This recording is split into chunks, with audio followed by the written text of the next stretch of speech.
All right. I hope everybody is doing well and that life finds all of you blessed and of good health and well being. It's interesting that we did not have the bumper music tonight, but it's all good. I hope that everybody is getting ready for fall. We can already tell a difference here in the weather being in Athens, near Athens, Georgia, East Coast, United States of America. The cooler weather is already coming in, and we're feeling the after effects of the hurricane that just passed through Florida, and it did give us a few days of rain and nicer, cooler weather. But tonight I'm joined by my good friend Brett Thomas, who is the author of the Mystery Babylon series and also the uh, host of the website, has been writing about and covering a lot of the same issues that the Most High has led me in discernment upon. And we both like to share and bring into our work a lot of the extra biblical ancient manuscripts, a lot of the work that most people have not had chance to read and maybe never had considered in their lives. And so it's a great blessing to always do the shows that I do with Brett. How are you, brother? Good. How about you, Zen? I'm doing good, man. Life is really good. I'm just, glad to be at a stopping point with regard to all that we did in preparation for the conference. And you and I, we were there speaking, hanging out right before you had to drive back up into was it Chicago? Uh, Yes, yeah, Chicago area. Chicago up north, and we were about to do the baptisms. The sun was setting, and the weather was supreme. There was an awesome group of people gathered, and that was an incredible experience as well. But so what have you been up to since the conference, and how are things going, and what are you working on? Yeah, it's pretty good. Yeah, I wish I could have stayed longer, but I had to kind of get a little bit of light behind me. It was kind of a trek home, but well worth it. It was really a great time. Um, Anyhow, what I've been doing lately is getting volume 3 ready to go. Hopefully, the first half will be done by the end of the year. I'm just pushing hard on it, and it's going to be rather large again, but I think it'll be halfway good. I'm really excited, and I'm also just doing a little bit of touch-up editing on the first couple volumes, just on my spare time. So I want to make those shine a little better. So that's what I've been working on. Yeah, books are never finished. It's just a matter of and I saw this in regard to a poem that uh, you just have to abandon it at some point and move forward. And like art, uh, books are like art. We're constantly working to improve and to um, make better, those things that we're leaving as legacy. But I find myself doing the same when I go back and read and want to add more. There's always new information coming forth. And so there's always something that you want to add so that everybody can have everything, and then consider it all and um, allow that to affect their opinion on the different topics that we cover. But before we do move on and get into the material, if you would share your social media contacts, your websites where people can go to find your books, and also let's go through and have a rundown on the titles and what just a short synopsis of what they're about. Okay. All right. Yeah, I wanted to agree with you. First of all, I agree, and you actually taught me that about finding a stopping point for continuing the editing, because you're absolutely right. You can go crazy, keep editing every time around, and you have to get to a point where you stop. And but this time I let it in the Lord's hands, and I just decided to just work on any type of editing issues or anything that might need it to be cleaned up as far as that. I'm not trying to enter any new material because I think if God wanted it in there, he'll help me to put it into third volume. So that's basically how I can justify it. I don't think I would want to keep trying to edit more or add more in there because it would just be, like you said, a little too much. Yeah, So they're already huge volumes. absolutely. So my website is mysterybabylon.com. And my email address, if anybody has any questions or thoughts, is mysterybabylon, same words, just all together, at 1791.com. So if you feel free to email me with any thoughts, questions, criticisms, whatever, because I enjoy with the iron sharpens iron principle. Uh, Um, the first volume was probably a good 10 years ago that I got that out. And it's a mystery, the Rise of Mystery Babylon series. So there's going to be 3 volumes. And the first one was about the Way of Cain. That was the title.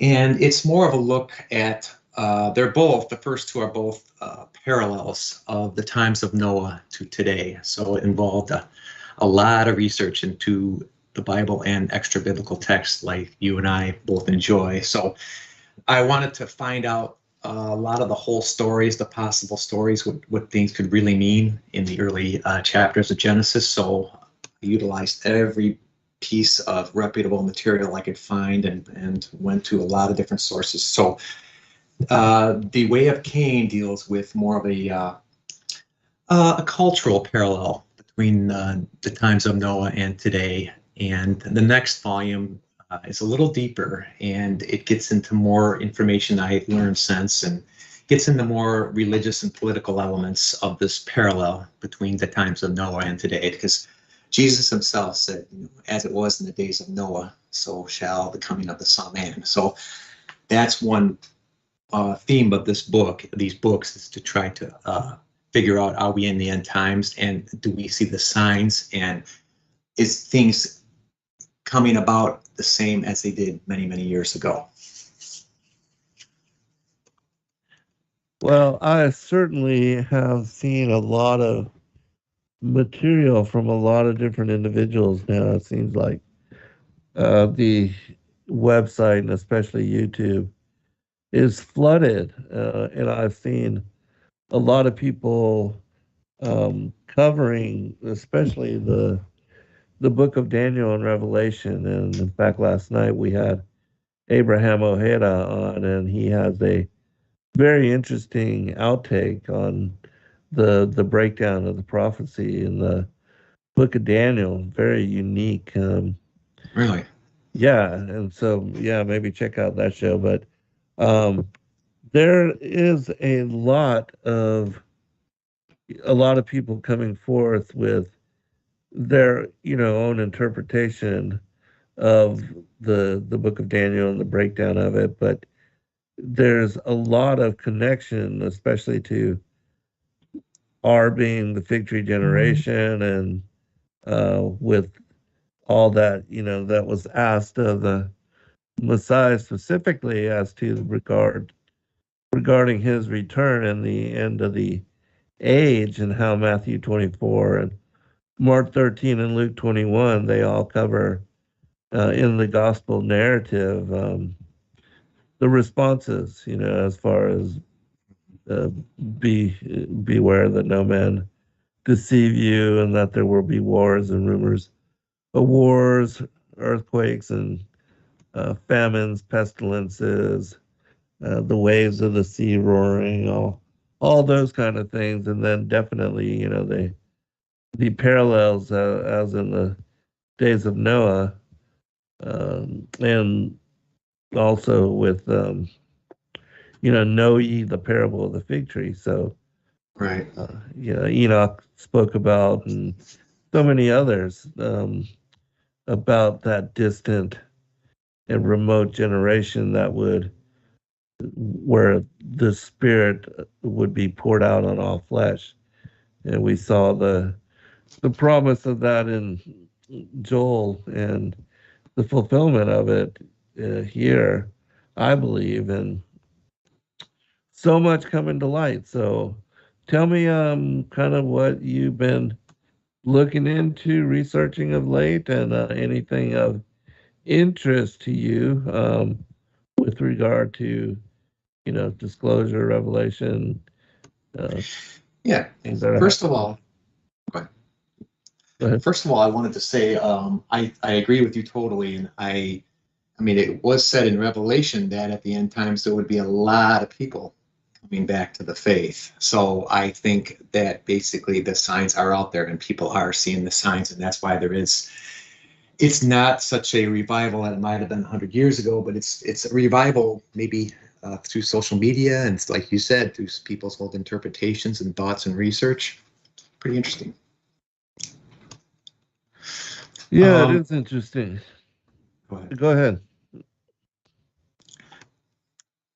So, what I've been researching and working on lately has to do with a little bit this chapter that I'm working on in the new volume, which is more. It's pretty fascinating. I really liked it, and it has to do with a little bit with what I talked about in the conference. I talked about that missing gap in time between just after the flood and like when we get to Abraham. Okay, there isn't really much. There's a little bit about the Tower of Babel, but some of the things, there's only a few ancient texts and sources that you can find about this. And so, of course, they're going to call them, phony, etc. But it's interesting because some of these talk about Noah's, like the travel of Noah's into Europe and how he went about and how he tried to establish and get people to scatter around the world as much as they could. And some of the battles that's been going on between paganism and the followers of God, and how Shem was leading the charge in a lot of ways, Noah's son. It's just that type of thing. And I get into Cush a lot, and there's more to a story in him than people would ever thought, because he's mentioned like a couple times in the Bible, but he's not really mentioned too much. You have to kind of look at the different names that they call Cush over the years. And most of us know that Cush was the one who actually started the Tower of Babel. But the story is just, it gets really interesting and fascinating after a while. Yeah, and he's um, inherited the garments of power from his father Ham, and was the one that had given those over to Nimrod. Mm-hmm. And certainly Nimrod was able to utilize that in his legacy to overcome the other children, the sons of Noah, and to establish what really is a new world order.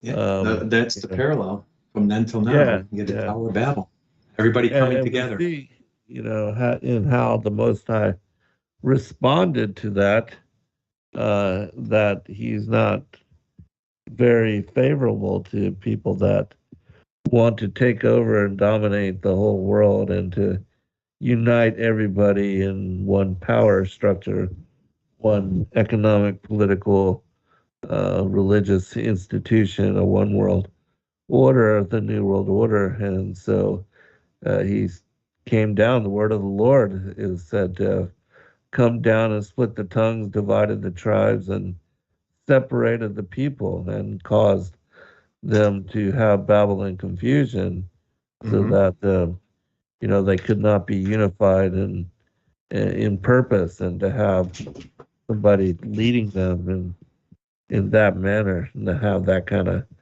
power and control. So Yeah, uh, and they blame being Cush for careful. that. They called Cush the god chaos because of all the confusion that they accredited him with. Uh-huh. It's kind of fascinating. Yeah, most certainly. You know, it, Uh, it Go ahead. No, you go ahead. I'll ask you a question afterwards. Um, yeah, the what we're talking about, the clothes that I reportedly understand is that Ham actually stole them from Noah and then gave them to Cush, and then Cush passed Yeah, them down to Nimrod, right. and that's one of the reasons why he was so powerful, is because animals and people were just to bow down once he wore those clothes. That was basically one of the properties that it had. That's Right. how he was able to take over his Yeah. area of Babylon in the world so much, so easily. Yeah. Yeah. There was some supernatural aspect to those, and it had influence over animals and people, and so that's an intriguing side of that whole story. But I wanted to ask you, since we're talking about the as in the days of Noah, have you been following any of the congressional testimonies of these individuals that are coming forth that are speaking about the UAP, the unidentified aerial phenomena, the extraterrestrial ancient alien craft and technology, and how the government has these covert, groups and clandestine organizations monitoring, keeping track of, and even trying to gain access to and get hold of this kind of material. Yeah, I believe that that goes way back, even with the Nazis down in Antarctica. Mm, You had what I believe is they went down there to actually do some communicating of their own, and then after the war, the Americans went down there to try to stiff arm or take over whoever was down there, and they came back licking their wounds. So they had to try a different way, but I believe that's been going on for a while, and I don't believe that it's actually aliens or space, anything from space. It's I believe they're all from another dimension, because that's all you seem to hear about when you listen to these programs or you watch the TV, Ancient Aliens, etc. You hear they always seem to refer to them as extraterrestrials. And if you think about it, right. okay, they don't really talk to them about men from space or anything like that. They talk about a different terrestrial realm. And it's like their way of saying, oh, they come from the spirit world, but they're not saying it. They can't say it because a lot of the secular TV don't want to affirm anything that might be in the Bible. So they always kind of have to throw the old twisteroo on there and say, oh, maybe from some different realm, blah, blah, blah. But they just don't go into it like when they talk about the Anunnaki and such, and these giants of old, they don't ever really try to push that these could be fallen angels, fallen terrestrial angels who actually had semi-human descendants who were giants. They Uh, always they say it sometimes, but they always try to say, well, it probably means that they were extraterrestrial or they were from outer space or aliens. They don't ever try to affirm the Bible, which you've noticed, I'm sure. oh yeah, they never want to Mm-mm. affirm the truth of the Bible, because then that would be them admitting that there is a supreme force and a intelligent design and Mm-hmm. something beyond you know science, because of Scientology and the scientism and how they have everybody believing, which scientism is a religion in and of itself. And without a doubt, the record that we see and the things that we find across the world affirm to the truth and the reality that the fallen angels, there was this group of angels that rebelled against the Most High and were cast down, banished here, and they did interact and take wives, of all which they chose, brought forth a race of giants, and these giants were part of the arch nemesis of humanity and of the Godhead.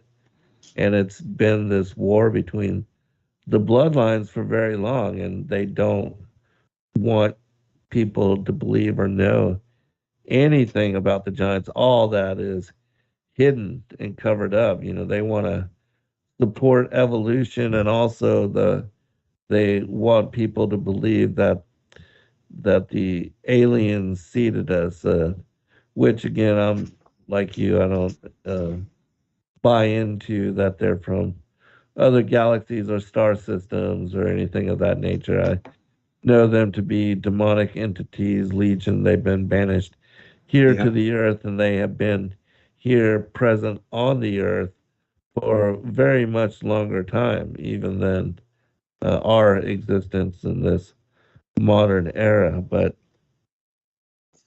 so all that is something to consider. But it is intriguing to me that we do find now so much of this being talked about in a um, in before Congress, and in a like where people are really being forced to consider and to examine, and to uh, in a manner that they haven't previously, because all of this is really just come forth in the past few years, where instead of ridiculing, making fun of, and the whistleblowers that are coming forth being snubbed and hidden and ridiculed, even though that is still part of the process.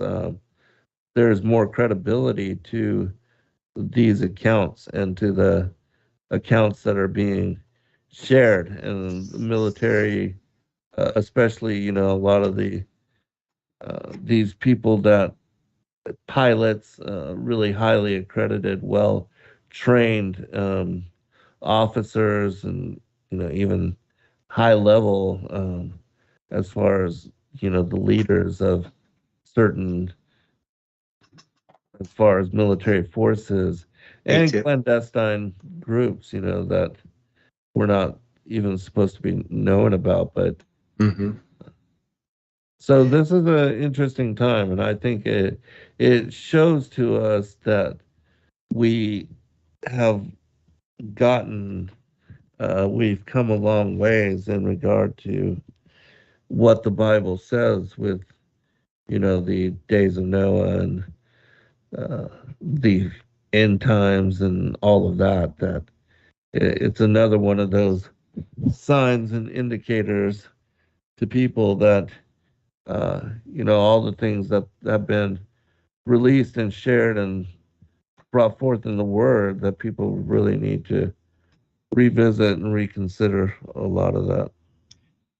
One thing I want to ask you, and just let's talk about this because this is strikes me a little interesting too, is people seeing uh, serpentine type of people on planes. You've heard that the last month or two. There's been like three or four people that have seen something like a serpentine appearance, and a person who can actually uh, change their face slightly so you can see the real them or the real bloodline possibly.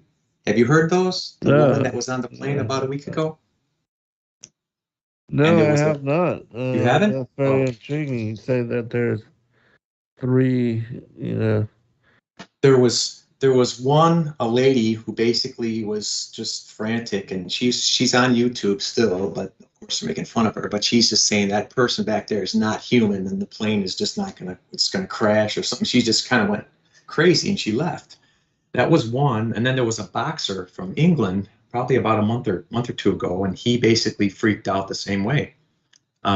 He saw somebody who was shapeshifting, and there was you Uh-huh. might have heard about this person from the Far East. This Asian person was trying to actually open the plane when mid-flight. Did you hear about that one? What? No. Oh yeah, you got to check that one out too. Why? Yeah, he freaked out, and he actually said that these were people or there was a person from the Hollow Earth on the plane, Oh, and wow. and in the translation, he actually said Hollow Earth, and it freaked me out a little bit. It's like, how would he know so much about Hollow Earth? And I'm just curious and wondering why, if they are trying to do something like that, why would these three actually show themselves slightly on planes? I mean, two, I think, were in flight, but one was still on the ground. What would be your thoughts? Well, I think the spiritual world and the material world, that there's an overlap, and that we're starting to experience more of the supernatural in this time and space, and that people are. And also I think that there's a lot of involvement in the occult, and Mm-hmm. that people are starting to experience those kind of things, just because of their involvement in these kinds of practices, and that because they have no relationship with the Most High, that demonic forces and entities are really starting to show themselves, and that people are inviting this kind of experience into their world.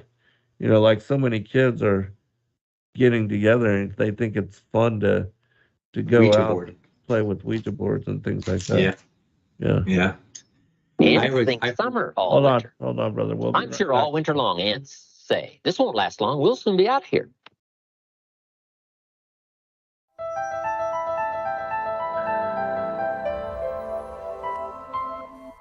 As a bookstore for truth seekers, it's our goal to make ancient manuscripts which were once held captive by secretive institutions available for public consideration. In our generation, where wisdom has increased as Daniel the prophet foretold, we have access to many of the testimonies our early church brethren were persecuted for preserving. After being hidden for centuries, these manuscripts have been leaked from various sources throughout the earth, and it's our goal to gather these sources into printable form to make available for all who seek the ancient way. If you're looking to deepen your studies of the biblical narrative, find these ancient manuscripts and more at sacredwordpublishing.com.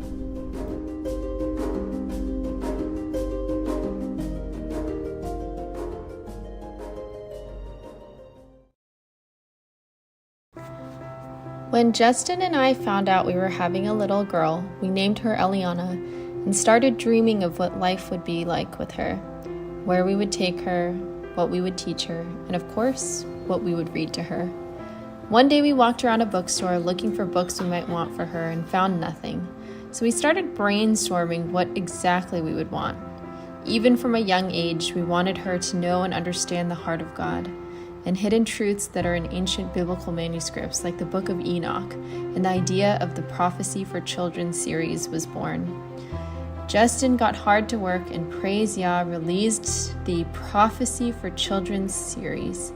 We are grateful for the support and amazing feedback from others who have been wanting the same for their children. We just found out we will be having a son, and we are excited to grow our family and to keep writing books for our children to share with our truth-seeking family. To order these books today, please check out the children's store at sacredwordpublishing.com.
Maui, and that does not surprise me at all because, in my opinion, when you really begin to look at the ancient times and look at the old stories of Atlantis and the mythology surrounding the continent of Mu, it seems that what we are seeing as these islands spread all throughout the Pacific and even like near the Bahamas, and there's all these islands in that area of the world as well. But I believe that there was a time, maybe 13,000 years ago or something of that nature, where the waters and the depth of the waters was a lot different, and that there was a lot more land exposed, and that the ancient ones, the fallen angels, and the cultures and civilizations that they established in those times, that a lot of that is under the water now, as we see with the things like Dwarka in India. There's, huge temple sites and structures and the mythologies, the oral traditions, and even the written traditions that speak about this ancient city and that it was destroyed by the gods, that there was this warfare where craft from the sky had rained down um, what seems like bombs and other things. And so I think that Hawaii is part of a larger empire, and that what is mainly underwater now had once been connected. That there are stories, and I was just speaking about this a few weeks ago, that talked about how the the story that Alma True Ot, he was speaking about how the Egyptian that Joseph, when he was sold into slavery in the pit that he was put in, that he found some kind of crystalline key, some kind of something that he kept and had a garden protected with him. And then when he inherited the position of becoming second in command there in Egypt, it opened up some kind of chamber beneath the paw of the Sphinx. Yeah, I heard that. I heard about the Sphinx. Yeah, and so this was said to be some kind of library or consortium of an archive of ancient manuscripts, and it also led that there were tunnels, and there are tunnel systems that the ancients have built that unite all of the continents of the earth, and that they were carved out and put into place very deep beneath the oceans of the world, and that they were able to, travel back and forth and to come up in different regions by utilizing these systems, these tunnel systems. And Yeah. that there's the ancient story of how Joseph had, and this was all carved into the stone and hieroglyphics found on the wall there in the Grand Canyon. And Alma Truot had talked about this story and revealed a lot of old photographs of the the journey that um, Kincaid had made on behalf of the Smithsonian Institute and that family, before all this was covered up and hidden, and that the story is found somewhere in the congressional record, but it is only to those that have high level access. And it was shared with him, and he revealed it to the world. And I was just absolutely blown away by that story. But he also talked about a series of books that were put out by Radu Cinnabar, who wrote about the pyramids in Romania and how these pyramids are also connected to the Sphinx in Egypt, and how this one particular pyramid system, which is said to be some of the oldest in the world, in Romania, that it has this hall of records that was clearly built by giants and for giants, and that it has um, a setup to where it shows holographically and has embedded into this library the ancient history of the world, and that Wow. they were able to manipulate it and to show and to see things that have happened in ancient times, and that they, have since come to discover the things that you and I have been talking about with regard to the earth becoming without form and void, that Mm-hmm. there was an ancient cataclysm that took place, and that the ancient ones had already established these huge megalithic sites across the earth plane in ancient times, and that much of this was destroyed, that the Most High brought judgment upon them for the things that they were doing. And of course, I've covered this in a lot of the shows that I've done on the antediluvian times and the dragon lords and how they ruled on the earth in those times. But anyways, let me get you to comment on that because, Brick, if you have a link to a video or anything, please post that in chat. I would definitely be interested in what you're talking about. But Brett, care to comment on all that? Yeah.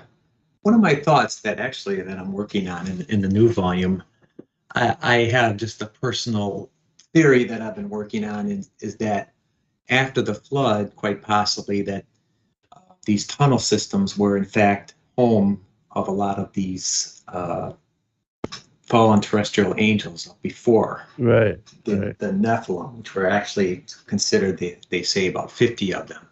But if you think about them, you always hear about, lizard people, whatever, that type of thing. You hear reptilian, but it reminds you of a snake. And whenever you think about those terms, you can't help but think of a snake, a serpent.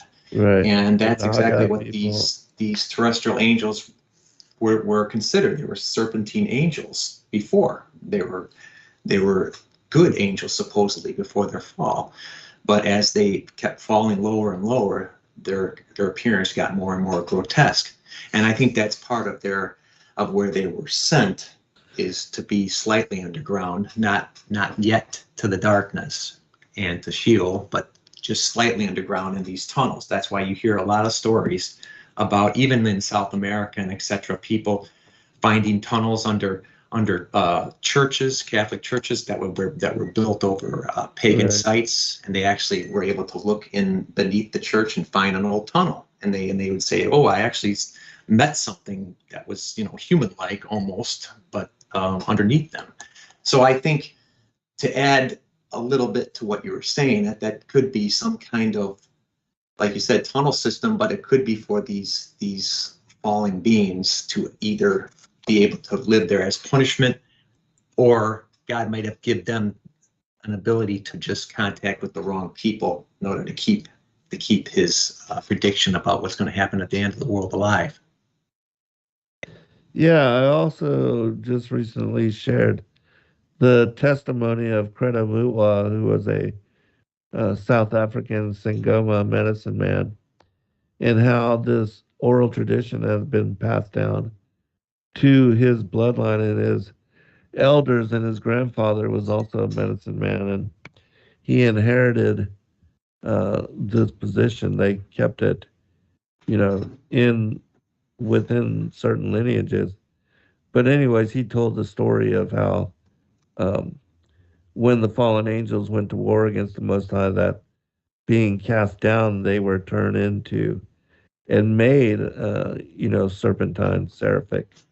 Right. That they were these dragon-like entities, and that they're cold-blooded, and so they can't they can't moderate their temperature, and they need heat and the fires and things like um, they get their warmth from outside sources like the sun and other things. But that was specific as being mentioned there.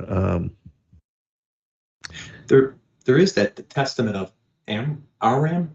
Yeah, Amram. Remember, and there he has a dream, or he has a vision, and he sees one of these The watchers, yeah. Right, it looked like a watcher, but he said it was serpentine in his face. Right.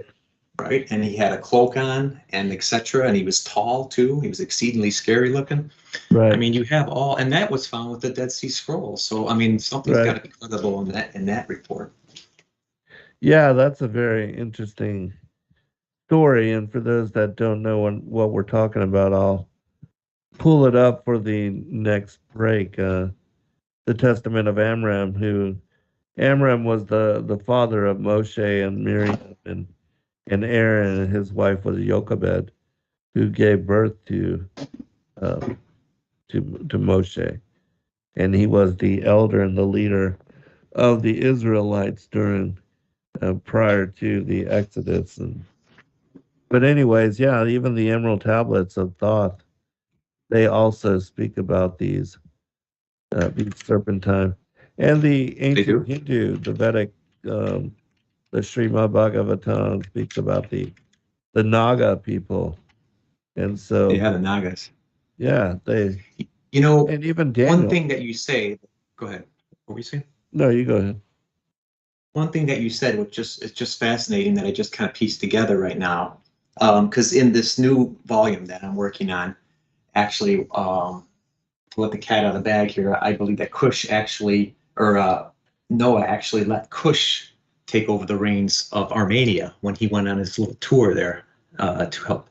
And because Cush was already kicked out of Babylon because of his actions there, which they blamed him for the dispersion of tongues. So he went up and actually was in the nation of Armenia, and he had a little empire there while Noah was gone.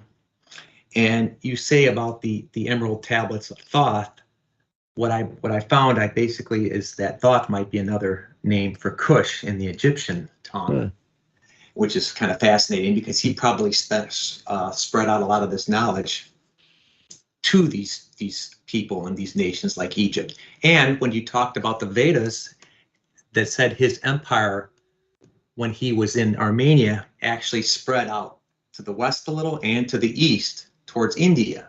So possibly he could have been part of the influence there with early Hinduism and some of their parallel works that they have as far as the Nagas and such.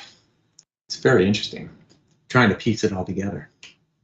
Yeah, absolutely. It is very intriguing. That's why I like to, read and study the other materials, because you never know what kind of insight you're going to receiving having done so. But I did pull up the fragment. Okay, cool. In manuscript B, in the fragment 1, it says, I saw watchers. In my vision, the dream vision, 2 men were fighting over me, saying, and of course this is fragmented, so it's not going to read like full sentences, but and then it says, and holding a great contest over me, I asked them, who are you that you are thus empowered over me? They answered, we have been empowered and rule over all mankind. They said to me, which of us do you choose to rule you? I raised my eyes and I looked, and one of them was terrifying in his appearance, like a serpent, his cloak many colored yet very dark. And I looked again, and in his appearance, his visage, he was like a viper and wearing exceedingly, and all his eyes. And so, again, we have the story of the Holy One and the Watcher in the book of Daniel, and how the serpent in the garden was said to be humanoid, and he wasn't like, a snake on his belly with no hands and arms. Right. He was That's his humanoid. fallacy. Yeah. He was a serpent humanoid type being, a dragon. I believe, yeah, like the dragon. I mean, the dragon Right. is a big snake with legs. Right, basically. exactly. Yeah. But I believe when they were in their human form, they were just like you and me. They were just like when everybody knew in their angelic form that they had somewhat of a serpentine look to them. Did you read farther down in the Testament there? I pulled it up myself, actually. Yeah, no, please continue. Go ahead. And it says, and afterwards I looked and beheld by his appearance, and his face was that of an adder, which is a snake. Yes, kind of full on. And so, yeah, I mean, there's a lot to what we're talking about with regard to the seraphim angels, Cain having a seraphic appearance, being like the heavenly ones that fell. yeah. They said Cain, the reason why Adam knew right away that he wasn't his son is because he was shining upon his birth. He came out as a shining baby, and that was like shining like the angels used to be before they fell. So he knew. Yes, absolutely. Well, I don't want to hold up. I know you want to bring forth, specific information, and with regard to the release of, you say, how long is it going to be till the release of your new volume? The first half, it's going to be rather large, so it'll probably be two parts again. So hopefully the first will be by the end of the year. That's if I keep working steady on it. But, yeah, of course. Yeah, we'll get into that. The main thing I wanted to get back into is my Way of Cain, my part 2 still. We can get into it maybe after the break even, if you want. But yeah, I can start teaching out of that again. So getting into some interesting parts. Yeah, so we'll do that. I wanted to ask you one other thing, and sure. And I know this is controversial. We're not going to stay on this topic or spend a lot of time on it. But I did see a video just of a person that was talking about the fires in Maui, and he was talking about how things had spread, and I also noticed that a lot of the houses that were destroyed, that there were grasses and trees on all sides, and some of the cars that were destroyed, they looked like they were melted into the ground. And directed energy weapon?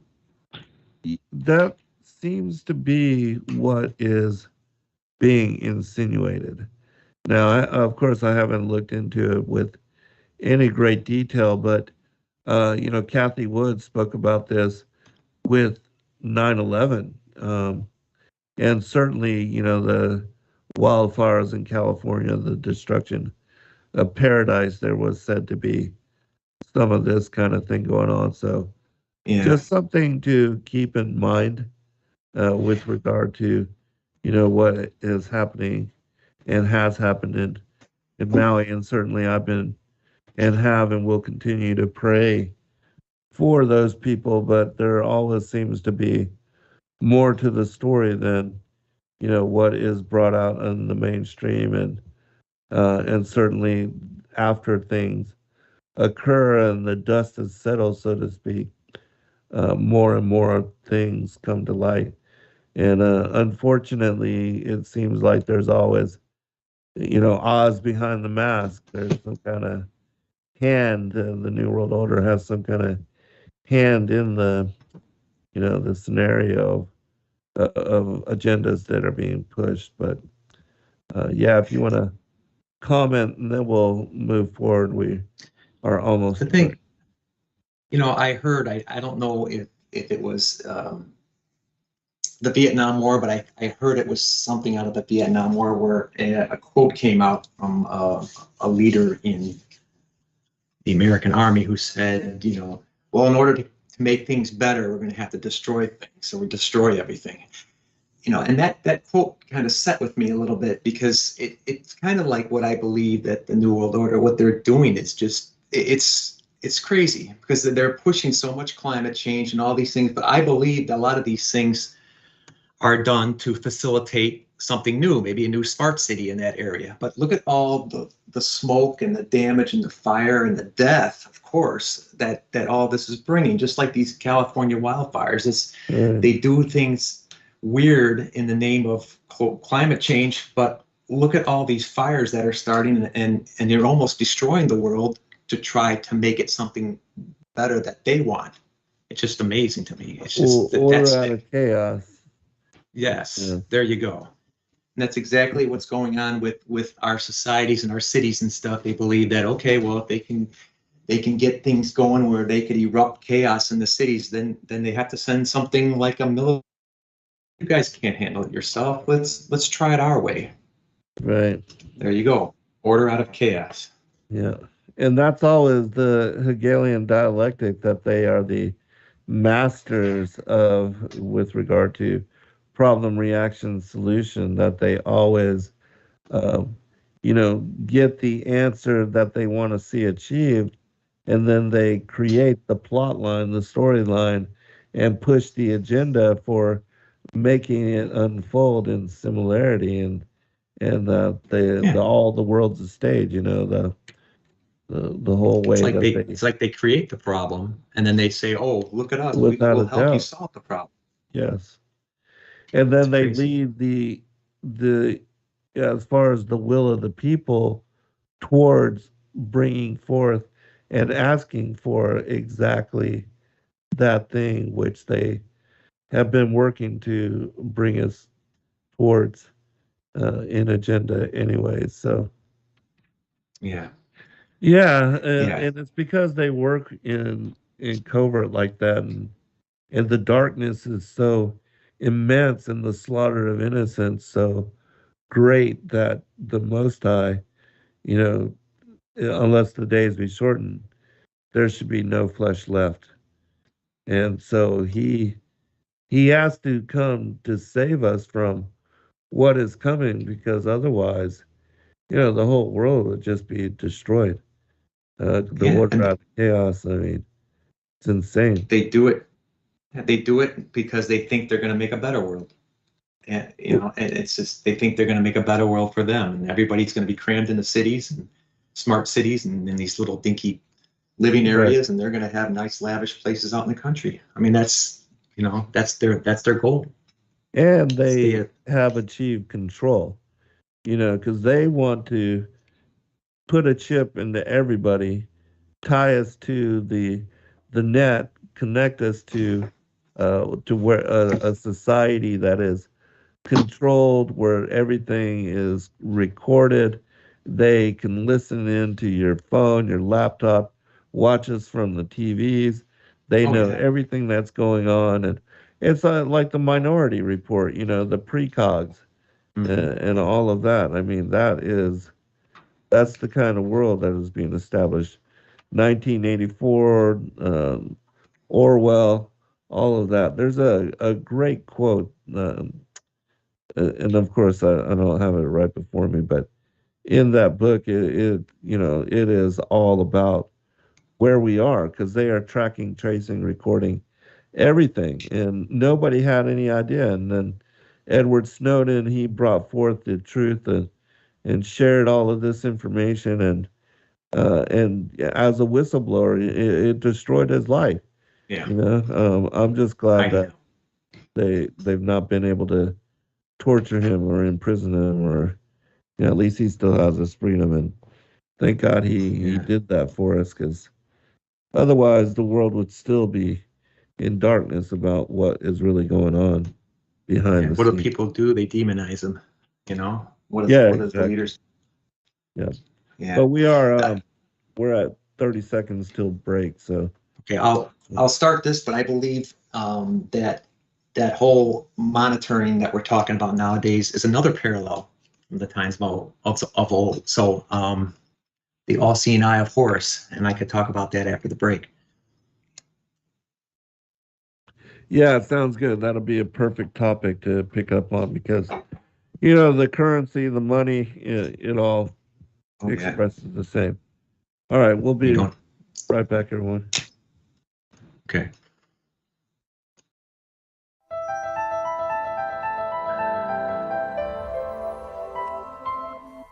As a bookstore for truth seekers, it's our goal to make ancient manuscripts which were once held captive by secretive institutions available for public consideration. In our generation, where wisdom has increased as Daniel the prophet foretold, we have access to many of the testimonies our early church brethren were persecuted for preserving. After being hidden for centuries, these manuscripts have been leaked from various sources throughout the earth, and it's our goal to gather these sources into printable form to make available for all who seek the ancient way.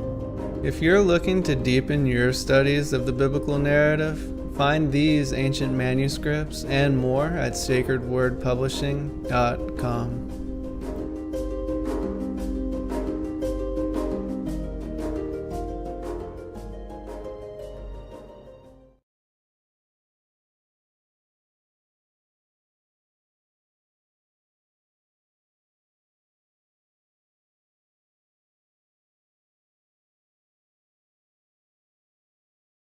Episode 1 of the Scroll of Destiny, Ezra and Eliana's Destiny, premieres September 1st at 7 p.m. Eastern Time, and we'll be hosting a watch party here on the Zen Garcia YouTube channel.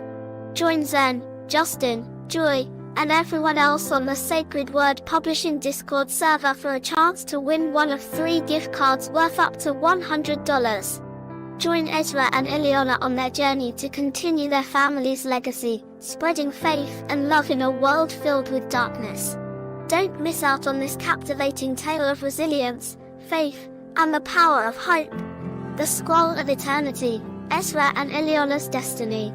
Set in the hidden refuge of Eden Valley, the children are unaware of their family's secret mission organization until Ezra experiences a mysterious vision, setting them on a collision course with destiny.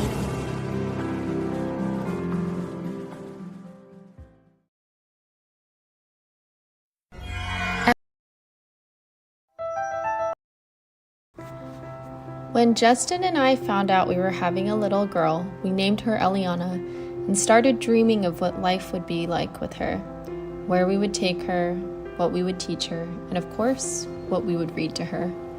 One day we walked around a bookstore looking for books we might want for her and found nothing. So we started brainstorming what exactly we would want. Even from a young age, we wanted her to know and understand the heart of God and hidden truths that are in ancient biblical manuscripts like the Book of Enoch, and the idea of the Prophecy for Children series was born. Justin got hard to work and praise Yah released the Prophecy for Children series. We are grateful for the support and amazing feedback from others who have been wanting the same for their children. We just found out we will be having a son, and we are excited to grow our family and to keep writing books for our children to share with our truth-seeking family. To order these books today, please check out the children's store at sacredwordpublishing.com.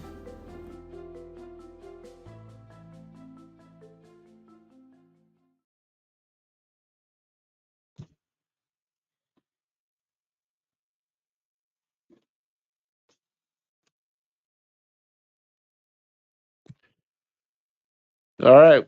Welcome back, everybody, for second hour. I'm your host, Zen Garcia. This is Secrets Revealed here on Truth Frequency Radio, and I'm joined by my really good friend, author Brett Thomas. And we've been doing this show for a very long time now, Brett. How many Yeah, episodes? I don't even know, but yeah, it's been a about lot of 20. information.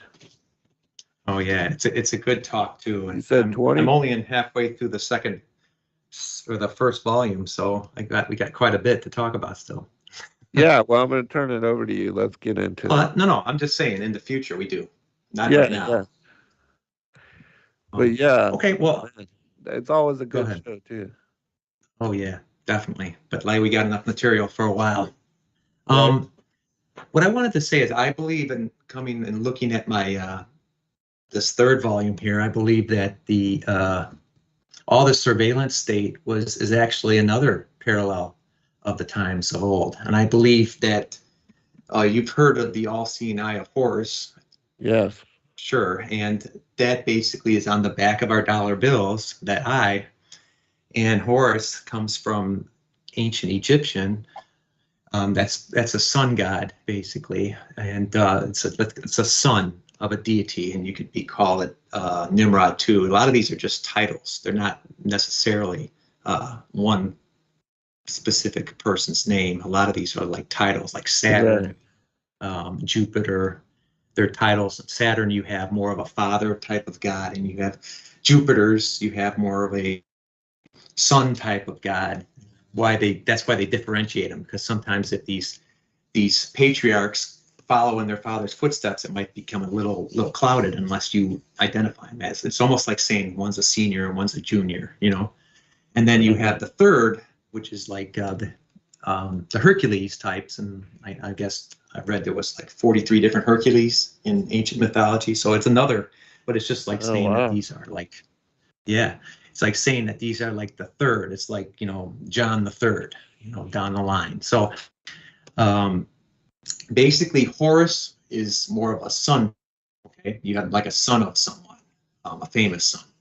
And I believe that actually, I used to think when I early research, I used to think it was in Egypt, and it was only Nimrod, etc., because he was a famous son.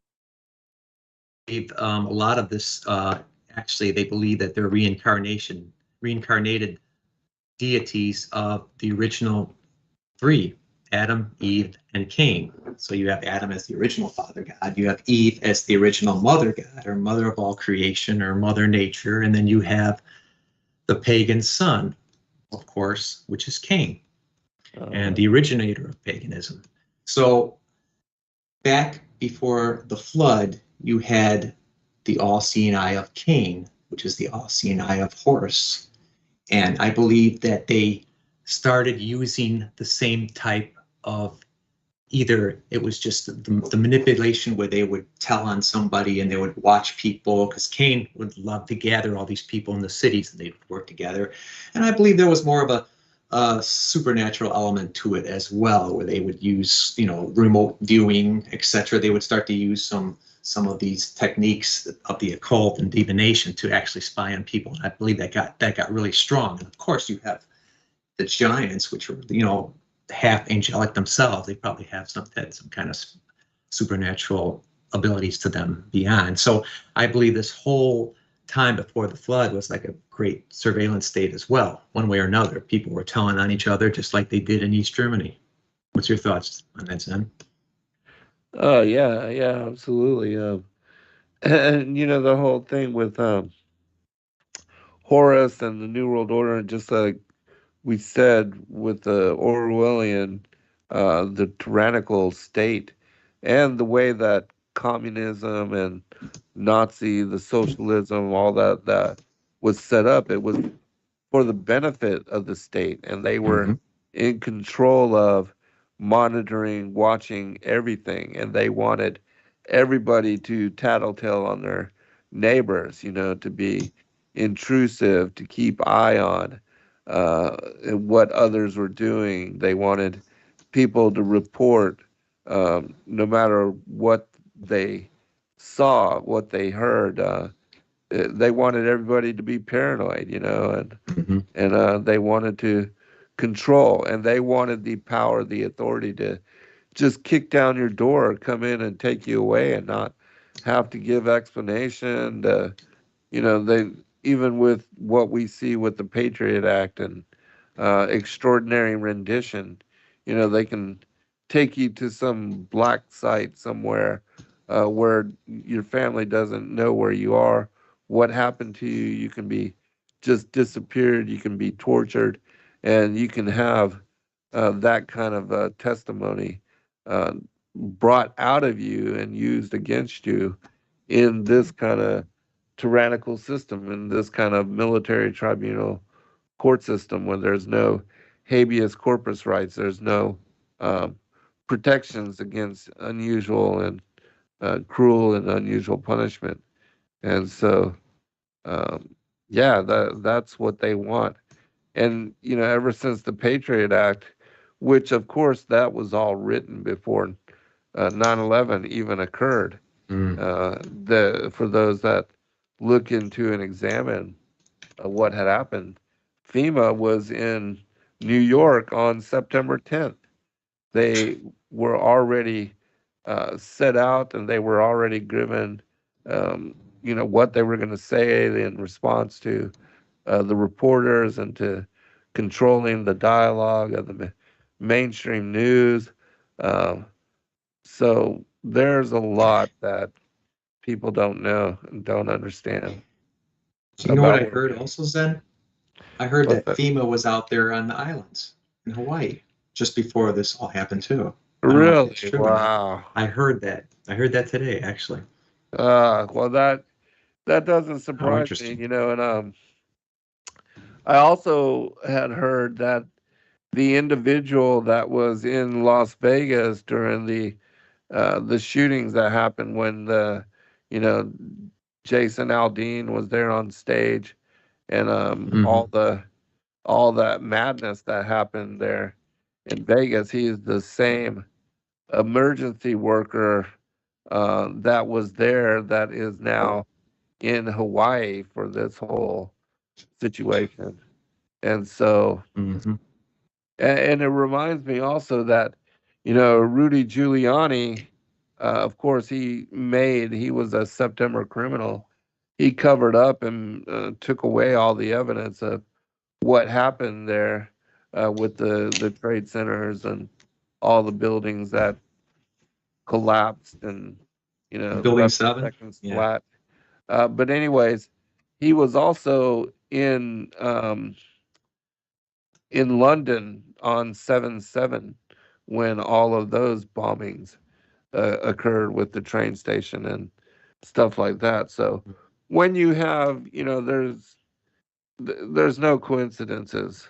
Mm-mm. There's always more to the story, especially when you get public officials that have been part of things like this happening before.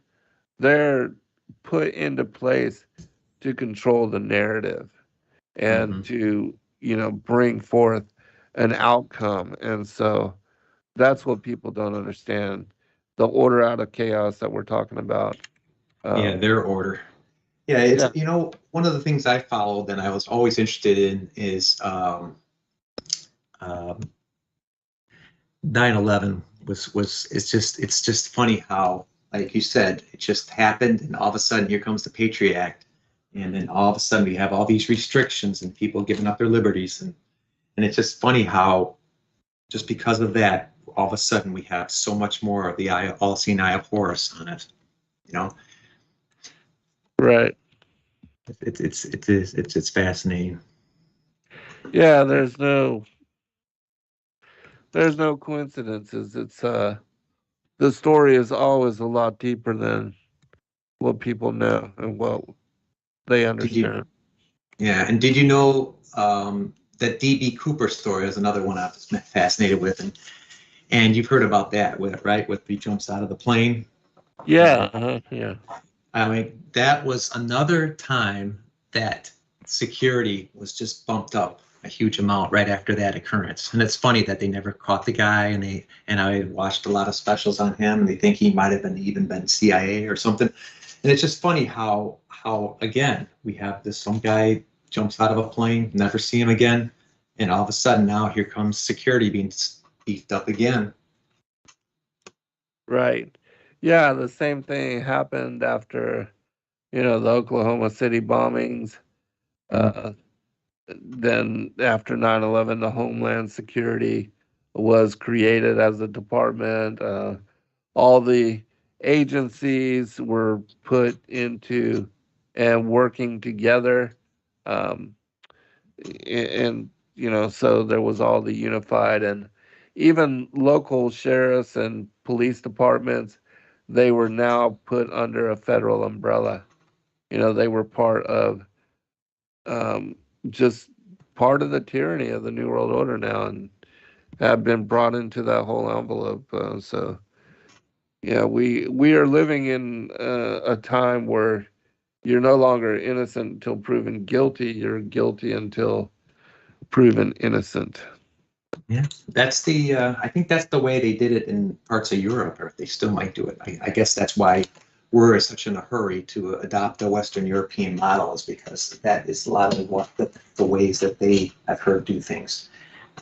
I don't know if that's stuff from the church, actually, like Catholic Church. I'm not quite sure, but yeah, I agree with you.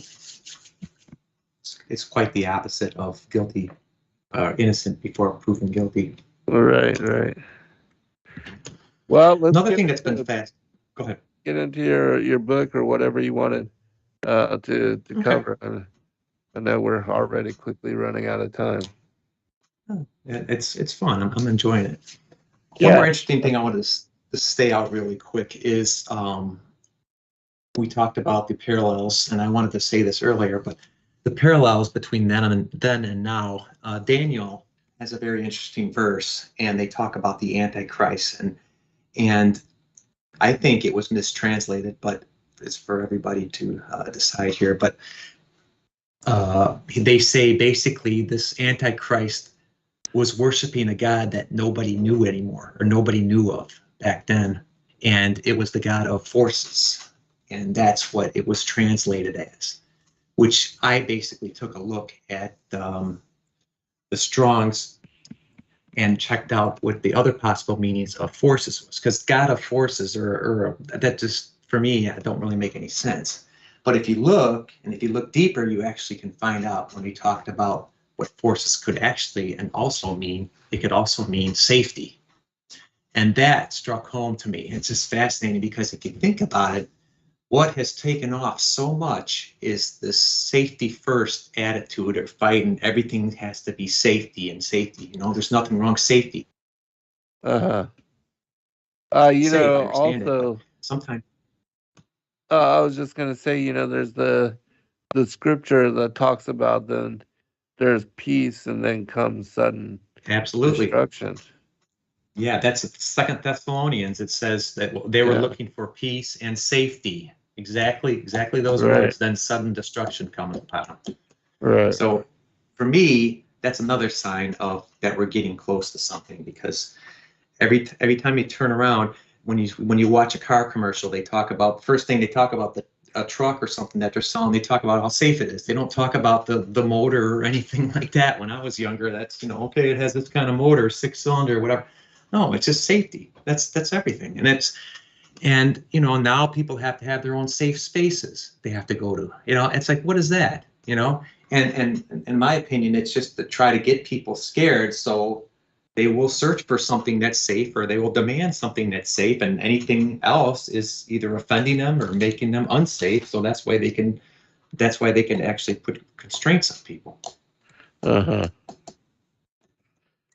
Yeah, that it's very interesting how the whole way that society it fits right along with what the scriptures have declared for thousands of years, and we're in those times.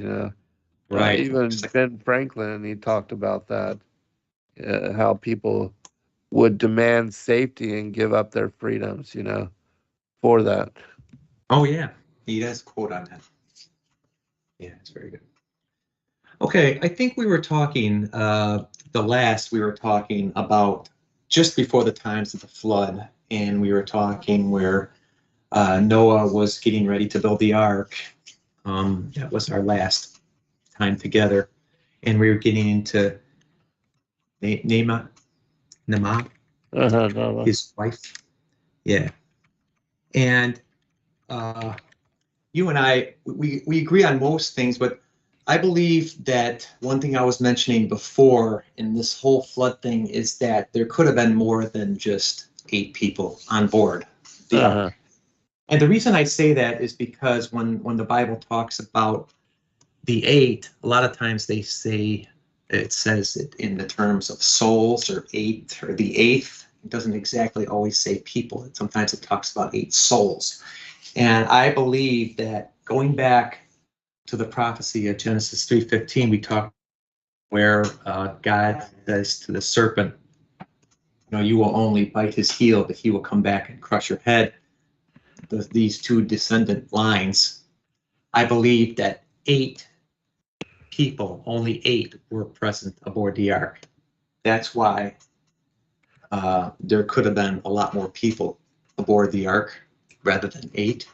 But the 8 were the ones that mattered only because of, not that they were better or superior or anything else, but they mattered because that was part of that prophecy that has to be fulfilled.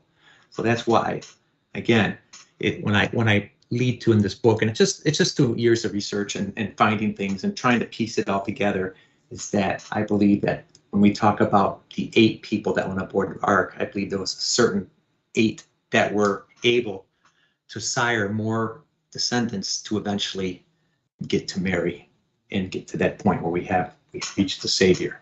So that's my thought. So the reason why I get into this is because I think Nama was not of that blood. I believe that she was of the Canaanite blood. And that was one. Yeah, you believe that too. I agree. And that was, so we have a little problem then, because if there were 8 of pure blood aboard that ark, then Nama is not one of them. So we'd have to probably bring somebody else in. And I kind of go in this book quite a bit into who the possible 8 could be. And it's kind of fascinating, but it does make sense in a while, because Ham as well, I believe he had some mixed blood, and you probably agree with that. Oh yeah, and also, we have to look at the story that there were, 2 sets of clean, and then there were more unclean, and so I think that it also is with regard to the 8. I think that only Noah was pure in his generations and was not contaminated with Nephilim DNA. But that, certainly Nama was the sister of Tubal-Cain. She was from the line of Cain. And then Ham, her son, he was half serpent seed, because Noah was pure in his generations, but Nama was of that bloodline. So that would make him half. And then when he saw the nakedness of his mother and mated with her, and she was a full blood Canaan, line of Cain, that would make him, or his child Canaan, 3/4 serpent. Yeah, I agree on that one. So yeah, definitely Canaan had some problems. Actually, Canaan even comes back in the next volume. I found some things that he could actually be Set, or the Typhon, which is in ancient Egyptian mythology, which is fascinating. But I'll get into that when we get into that volume. But yeah, Canaan definitely, there is reasons why Noah cursed him out. And I don't think it was just because of the circumstances of his birth. Right. So as we get further on, yeah, you're right about Nama being sister of Tubal-Cain. So she definitely had Canaanite blood. And actually, one thing that I found is the name Ham. Actually, one of the meanings of Ham is hot. which is interesting. And I don't think it had anything to do with other than that probably Noah maybe realized, what kind of passions this Canaanite wife had, and it wasn't exactly what he was used to, because they say a lot of times they will name their children after an event or after something that happened around the birth or something. And I believe that basically that could possibly be either it could be part of that, or it could be, a prediction of how he would end up in the future, because you hear about heat being the vice of the soul and etc. And who knows? It could have been something that Noah predicted right off the bat when he was born. It's interesting. But these are some of the details that I get into in this volume. I like to get into all the different sources that I could find that actually might have, a tidbit or two that would actually give us something that we can, some meat to chew on. Share something from the book. Read something. Sorry? Why don't you share something from the book? Okay. No, but that is from the Way of Cain, and that's part 2 actually. Another thought, there was text talking about actually Ham being a changeling, which is interesting too, and that here, I'll read it to you. Basically, Yeah, dude. This comes from, and this is a Gnostic interpretation. So again, you have to kind of take it with a grain of salt, but there's a lot of interesting information that sometimes you read from Gnostic Gospels. This is from a book called the Gnostic Scriptures, and the ancient text is the Scythians, according to Saint Epiphanius. It says, "But in turn the angels secretly introduced Ham into the ark, for he belonged to their posterity." Basically, and he said, the aforementioned, they added the aforementioned Ham in order to preserve the evil people which had been made by them. As a result of this, there arose forgetfulness, error, sin, undisciplined passions, and evil promiscuity among humankind within the world. And thus the world turned back again to its original state and disorderless, and became filled with evils as it had been in the beginning before the flood. So now there's a thought of a changeling actually switching around, because again, who's going to have DNA, or who's going to know for sure, especially when it was born? And if Nama was actually a little crooked in herself, or else we know that from the ancient text that she was actually pursued by a lot of these terrestrial angels, and especially even Azazel himself. Because the reason being is they knew that they could not make it through the flood. These especially the Nephilim, they could not make it through. So they were very desperate and tried to find any way they could to sire children to bring them aboard the ark. So this is one thought, and one interesting, I don't know if it's the right one, but it's one interesting thing to think about and just kind of see as far as how low they will go to get what they want. So it says that Ham was of their bloodline, right? Right. Yeah. Now, you've heard of Noria? You ever heard of Noria? Yeah, the hypostasis of Noria. Yeah. Yeah. There's some more information in the Gnostics about her too, and I think we talked about this, and this is just kind of going off the story a little bit, but we talked about how she could have possibly been the Mary character because remember we talked about the 72 generations. Yeah. Uh-huh. Yeah, and then basically the 7th generation where Cain had to die on his own, and he didn't. He was killed. Right. By Lamech. Yeah.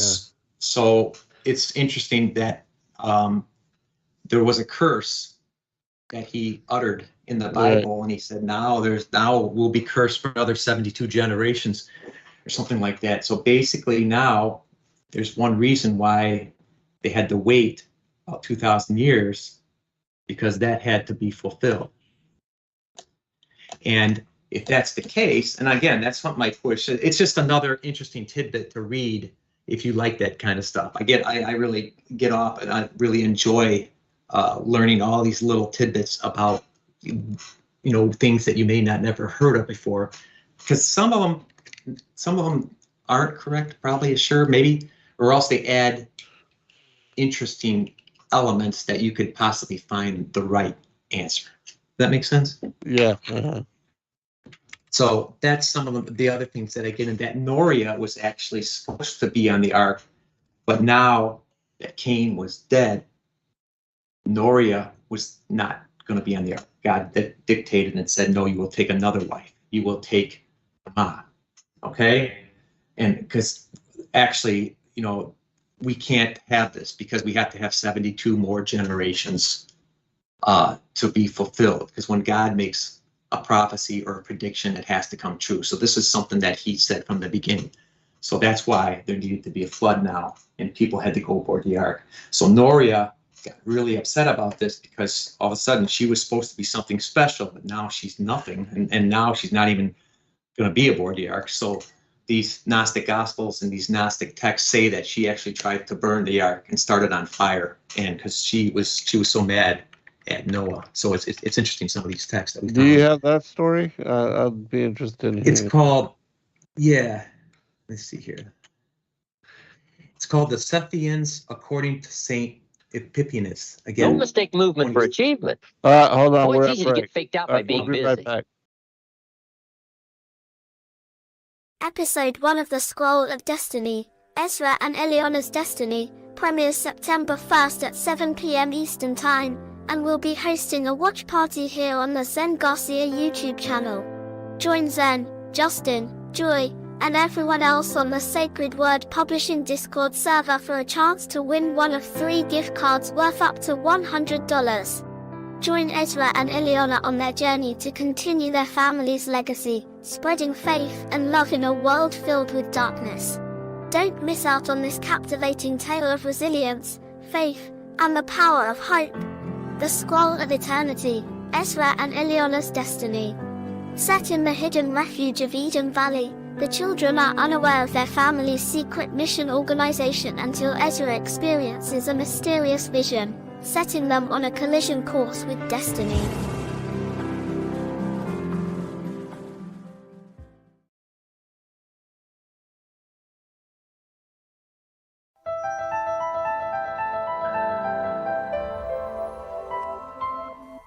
As a bookstore for truth seekers, it's our goal to make ancient manuscripts which were once held captive by secretive institutions available for public consideration.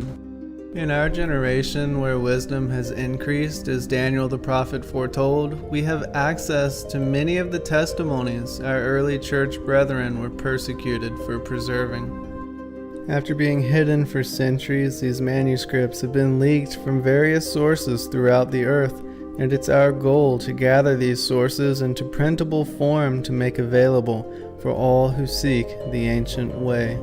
If you're looking to deepen your studies of the biblical narrative, find these ancient manuscripts and more at sacredwordpublishing.com.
Framed by the sun and stars, and imagine it's got to be planets like ours. Some conceive of a face from the surface of Mars, so in need of a meaning and purpose. These laws, indeed, they believe that they sight beyond odds, so that maybe with time we'll do right and evolve, and eventually reach what they seek, and then solve the problems of man, but they really don't know that they know. The works of our hands are but just filthy bricks. We travel the land, standing among my lamps, set within a bunch of the facts of imagining God's beginning in Christ.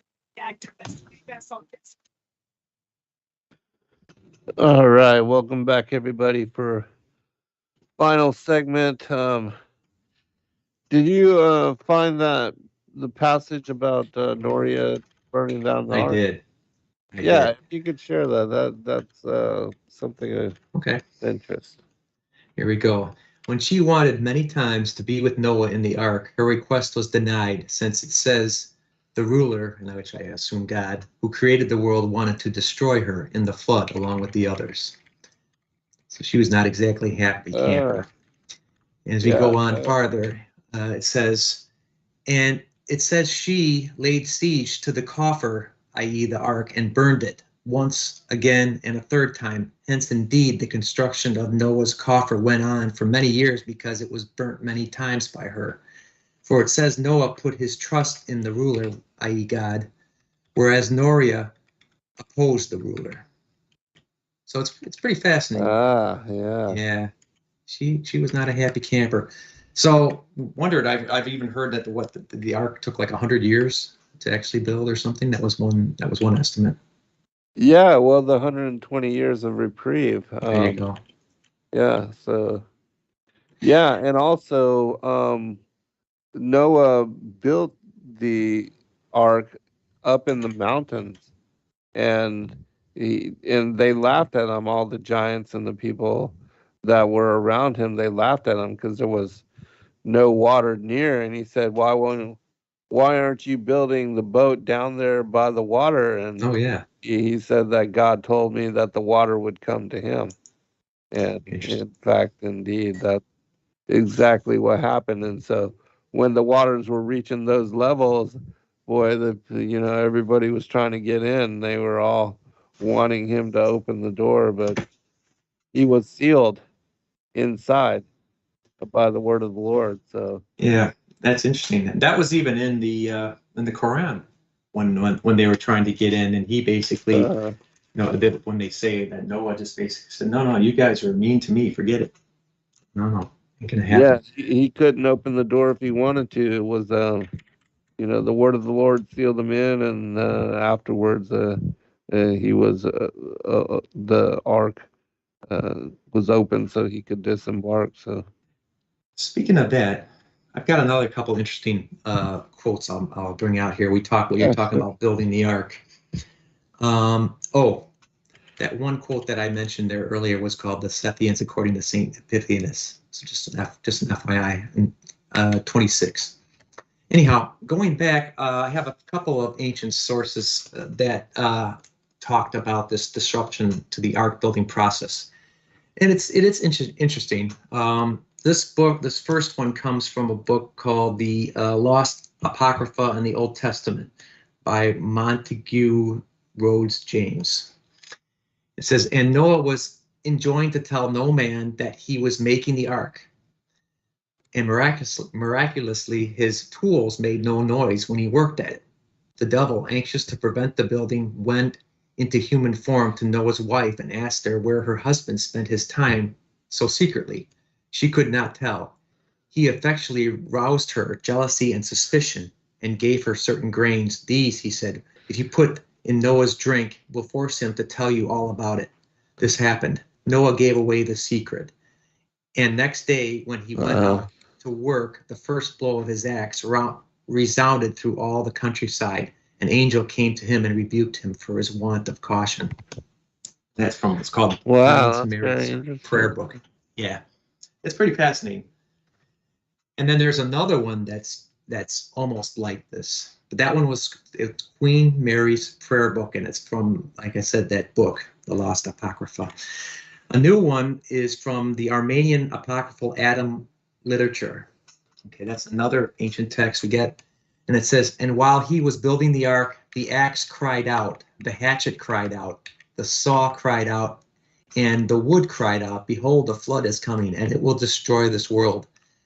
When Noah heard the cry of the axe, he went and related to everyone that a flood was coming. Every man scorned him. They would scorn and say, look at the ignorance of Noah, who says a flood is coming. So it kind of piqued my interest there, where they talked about actually the hatchets were making noise again, actually crying out this time. Very interesting. Yeah. Yeah. Do you want to do a little Q&A, or do you want to keep going? I wanted to share something here from Go for it. the Targum as well. I was looking for the passage that I wanted to share because it had talked about how um, the angels brought all of the creatures to the ark, and so Noah didn't have to do that work. You know, we're taught and uh, we believe that Noah had to go out and gather all of the animals, and that he had to bring them. But in fact, you know, when you read the Targum, it tells us that all of the animals were brought by the angels, and that they were supernaturally instructed to not, you know, to feed on each other and not to cause havoc while they were on the ark, but they were gentle and docile, and that didn't cause any problems. And so um, I don't Go I ahead. don't have exactly where that is, but it is mentioned in the story of the Targum. But and then there's this where I was talking about the word of the Lord. It says, and they coming entered male and female of all flesh unto him as the Lord had instructed him. And the word of the Lord covered over the door of the ark upon the face thereof. And in the Jerusalem Targum it says, and the word of the Lord was merciful upon him. And then there was the flood 40 days upon the earth. And the waters were multiplied and bare up the ark, and it was lifted from the earth. And so. Interesting. I heard another story too, actually coming out of the ark, what kind of reflecting on what you were saying, building upon it, about the animals being led into the ark peaceably. I heard that when the animals were coming out of the ark, actually a lion swooped at Noah and hit him right in the, let's say, the area where he would have more children, and I think that affected him to the point where he supposedly couldn't have more children, or had a really hard problem with it after. And hence we get into that Bible story where he was trying to have a fourth child, and Ham did his number on him, which is kind of fascinating. Right. Oh, that's interesting. Yeah. Oh, here's that passage that I was Found talking it? about. Okay, yeah. Okay, so this is from the Targum, and it's part of chapter 6. And so it says this. Okay, let me get to the beginning. But I will establish my covenant with thee, and thou shalt go into the ark, thou and thy sons and thy wife, and the wives of thy sons with thee, and of all that liveth of all flesh, 2 of every kind shall go into the ark, to be preserved alive with thee. Male and female shall they be, of the fowl after its kind, and all cattle after its kind, and of every reptile of the earth after its kind. 2 of every sort shall enter to thee by the hand of the angel, who will take and cause them to enter to thee, to be preserved. And thou take to thee of all food that is eaten, and let it be to thee and to them for food. And Noah did according to all that the Lord had instructed him. And so, you know, again, that little bitty detail being left out of the canonical story, the narrative. I think it's an intriguing detail. It's Mm-hmm. very interesting and it makes sense to me that the angels would lead and gather the animals, because how would Noah do that when he's working on and building the ark? And so yeah, it just makes complete sense that Yeah. working on finishing the ark, that the angels would gather the animals and deliver them and bring them and instruct them, because it's by a supernatural providence that there wasn't a ruckus and all the animals would just not run afoul and crazy within the interior of the ark, that they would be docile and courteous of each other and respectful of one another until they disembarked, and then they continued in their wild ways. Yeah, I believe nothing was left to chance. I mean, I believe when God is directing things, there's a reason for it, and the angelic community is right out there to do His bidding and His will. Yes, without a So doubt. that's what the other side is trying to do there. Everything's calculated too. I mean, people aren't just things aren't just happening for no reason. I mean, there's you can just see the parallels on each side. Just interesting. Yes, and if there are any questions that you'd like to bring forth for Brett, just share them in the chat, and just caps, all caps, and then Brett is monitoring. He's in the chat, so he can answer. But yeah, please do share some more quotes or something. Yeah, I think where I think the last thing I want to talk about is what I talked about earlier, because it'll take a little bit. We have a few minutes though, and I talked about those 8 souls and those 8 that went aboard the ark, and because that's right in the next part of this chapter here. So what I try to, and what I would say in this book is that the original 8 that we think about, Noah, his wife, and his sons and his 3 wives, that would be 8 total. And I believe that there were 3 of them with impure blood that couldn't have gone out to be the Savior's ancestor in any way, because again, we have either fallen angelic blood or we have Canaanite blood, which is from the serpent too. So right. I believe that Noah's wife, obviously, not none of the blood, and Ham's wife too. The writing of Abraham actually say that in 17:7 it says, now Ham's wife was named Zeptah, and she was also of the seed of Cain. And there's other texts, probably legends of the Jews, that basically point to the same thing, that she was not of that same blood too. Your thoughts? Yes, I've read and heard that. Okay, so if we think about it, here's my little, I did a little collection of different sources that did name some other people going aboard the ark that could have been actually of the blood, which is kind of interesting, and I found them all over the place. From the authors Bearing Gold, and they have a really, really good book, and it's called Legends of the Patriarchs and Prophets, and I know we talked about them before. Book, yeah, I love that book. They actually have one quote that says, the nurse of Noah. Now, remember, we're trying to figure out who these other 3 could be. So here's a quote. The nurse of Noah was an important personage. She was named Sembethi and was the first Sibyl. We heard about the Sibylline oracles, and she had been the one that actually wrote these. It's interesting.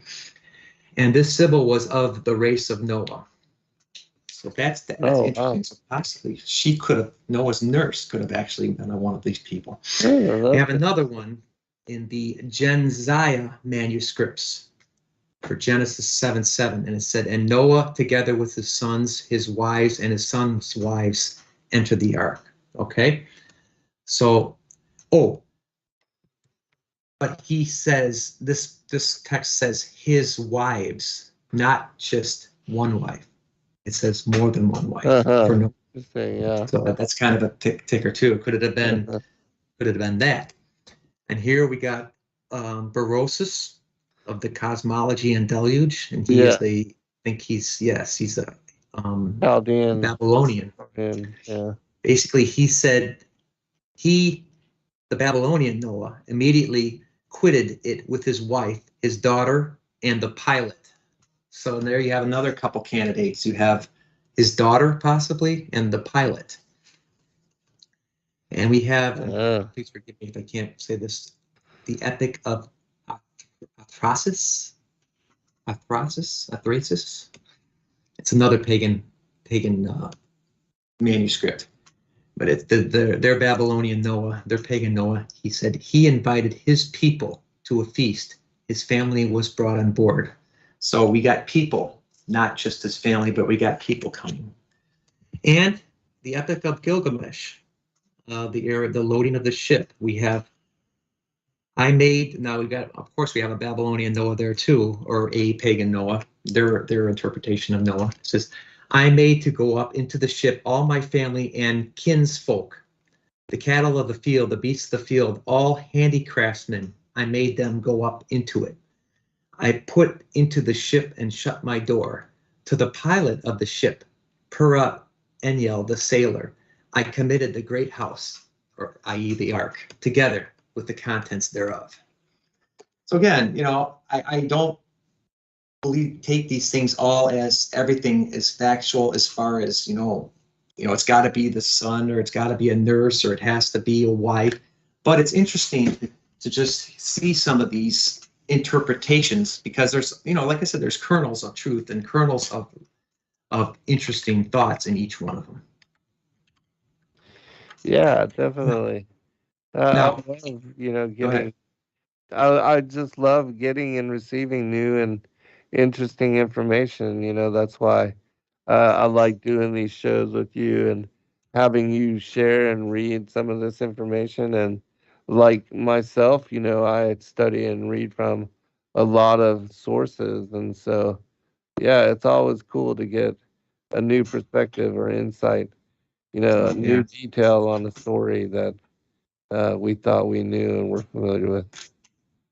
Well, likewise, you're like the king of interesting information, in my opinion. So Thanks, you always make me think of something new almost every time we talk. So that's a great thing. Something I haven't thought of before. But the 8 now that I think it could really be the 8 souls is, we got Noah, we have Japheth, his son, Japheth's wife, that's 3, Shem, his other son, that's 4, Shem's wife, that's 5, and either his sister and Noah's sister, daughter, or daughter-in-law, or another wife could be another one. The pilot could be another one, and the architect or handicraftsman of the ark. So they could be of the Adamic blood that actually made it aboard. It doesn't have to be only Noah's family, as far as my conclusion, as far as what I found. It's just interesting. Yeah. And it says in Al-Tabari, we have another quote. It says, all the children of Adam today trace their pedigree back to Seth. That is because the offspring of all the other children of Adam, except those of Seth, have completely disappeared, and not one of them remains. That's kind of an interesting thought, that after the flood, the Adamites and everybody else except those 8 are gone. They disappeared. They probably got killed. Their descendants got killed in the flood. And it's another thing that points to my thought on this. Yeah, everybody had gone the way of Cain, and so the Most High brought judgment upon them, and not just them, but there was said to be 409,000 giants on the earth at that time when the Most High did bring on the flood. So that's think about the size of the giants. Before the flood, they were said to be of tremendous size and stature. Even in the book, the account of Jasher, where the Amalekites, where Moshe kills Og. I believe it's the story is about Og, or maybe Sion, but Moshe, I mean, not Noah, is a giant himself, or a very much larger stature, or what we would believed to be a giant because he was one of those that lived to be 930 years old, you know. And it says that he took his sword and slashed the back of his Achilles, and that's what made him fall forward, and that he was trying to crush all of Israel with one mountain that he had pulled up off of the earth and was going to hurl it at the Israelites and kill them all, you know, in one fell swoop. But Noah cut his leg and he fell down and then the mountain fell upon his neck and uh, and then Noah was able to. I mean, Moshe was able to kill him. But It's that's an interesting that. intriguing story. You know, he was huge. He was huge. So Yeah, God goes way back. He goes even back before the flood. yeah, before the flood. Some interesting thought that I have that I found here is basically that Og and Sihon were actually already children of Ham's wife.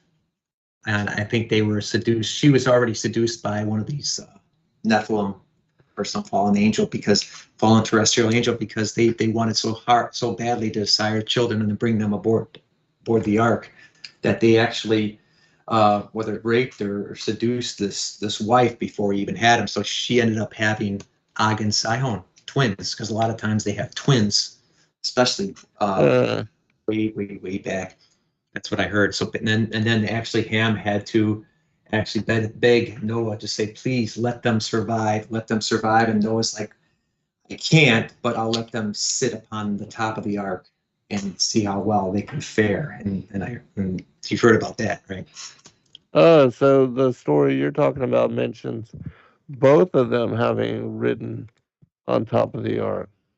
Well, it never mentions Sihon specifically. It almost always mentions Og, but you figure Og and Sihon, if they're brothers, they probably, and you've heard antediluvian stories about them actually being together as children. So, you know, they probably were twins and they probably were brothers at the same time. But yeah, you're right. I don't really ever hear about Sihon actually hanging on the ark, but you can just assume that. Yeah, I don't. I haven't seen myself either as to where the story of you know, it only mentions Og. I never see Sihon as being described in the story, but yeah, very interesting. But he has to be, if he's his brother, he has to be. Let me just see here. Yeah, he survived somehow. Yeah, he had to have survived somehow, and he probably did it the same way Og did it. Because if you think about it, there's, you know, why would they keep one inside? Yeah, just you know, again, in those stories, I don't see mention of Sihon, but he certainly did survive somehow, some way. So Right, the king of the Amorites. I think I'm looking here for a source, and it says Legends of the Jews, Volume 5, which are the notes. A lot of times that volume is just incredible, because it, you know, Volume 1 is great too, but you get that Volume 5, and that shows so many different variations and variants of the stories. It's really, you got to get one, got to get that too if you're going to actually look at the Legends of the Jews. oh yeah, I love those books, and for those that are interested, we do have the 5-book set available of them, and we have them in a bundle. But they are amazing to read, and They are such incredible, you know, insight into all of the stories that most people have never heard about, never read. But we got just a minute remaining, brother. Final comment? I would say if you're really, really interested, that would be a great one to start. If you're interested in some of these alternative texts and how he puts it into a story, it's just fascinating. And the Legends of the Patriarchs and the Prophets by Baring Gould is another very, very good book. And another one is The Two Babylons by Hyssop, and that one, I start to question it a little bit, but it has a lot of good connections between Nimrod and Semiramis and Cush for the people. I think Brick was interested, or somebody was interested there about some more names of Cush, and I think he does a lot of good linking a lot of them together. Yes. And they're also asking about the wives of Noah. Um, and Nama was the second wife. In the book of Yeah. Jasher, it also mentions Nama, but of the line of Enoch, the daughter of Enoch, as being his first wife. So he could have been married to Nama that bore Shem and Japheth, and then Nama that bore Ham. And then Yeah. his third wife was said to be named Aquila, according to the writings of Abraham. So check that Yeah. out, because it gives the story of how the serpent seed would be preserved through the flood. And because, again, remember the wheat parable of the wheat and the tares, let both grow together until the time of the end, or the parable of the sower, actually. Right. Yeah. Waileh, Waileh is the one you're talking about. Yeah. With other wife. Okay, brother. It was a really good time, and thank you everybody in the chat room for joining us. We greatly appreciate all of you. Love you. We pray for you. I pray for everybody. Again, there in Maui that's suffering and lost their livelihoods and their businesses. Censorship and regulation is becoming an ever-growing problem in today's modern media. Absolutely. From See the you in a couple mainstream months. to YouTube. Episode 1 of The Scroll of Destiny, Ezra and Eliana's Destiny, premieres September 1st at 7 p.m. Eastern Time, and we'll be hosting a watch party here on the Zen Garcia YouTube channel. Join Zen, Justin, Joy, and everyone else on the Sacred Word Publishing Discord server for a chance to win one of 3 gift cards worth up to $100. Join Ezra and Eliana on their journey to continue their family's legacy, spreading faith and love in a world filled with darkness. Don't miss out on this captivating tale of resilience, faith, and the power of hope. The Scroll of Eternity, Ezra and Eliana's Destiny. Set in the hidden refuge of Eden Valley, the children are unaware of their family's secret mission organization until Ezra experiences a mysterious vision, setting them on a collision course with destiny.